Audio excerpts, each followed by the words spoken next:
Hello, മുതിര കൊണ്ട് ഒരു തോരനാണ് ഇന്ന് ഉണ്ടാക്കാൻ പോകുന്നത്. അപ്പോൾ ആദ്യം തന്നെ മുതിര കുതിർത്ത് വേവിച്ച് വെച്ചിട്ടുണ്ട്.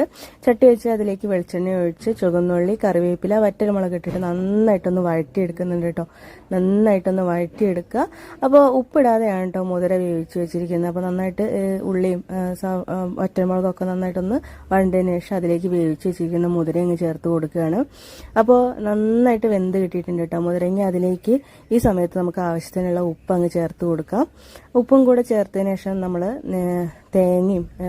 തേങ്ങയുടെ കൂടെ വെളുത്തുള്ളി, പച്ചമുളക്, കറിവേപ്പില, ജീരകം, വെളുത്തുള്ളിയൊക്കെ ഒന്ന് ചതച്ച് വെച്ചതാണ്. അതും കൂടെ ചേർത്തിട്ട് നമുക്കൊന്ന് അടച്ചു വെച്ചിട്ട് ഒന്ന് കുക്ക് ചെയ്തിട്ടെടുക്കുക. ഒരു 5 മിനിറ്റ് ആവുന്ന സമയത്ത് തന്നെ അടിപൊളിയായിട്ട് നല്ല മണമൊക്കെ വരുന്നുണ്ട്.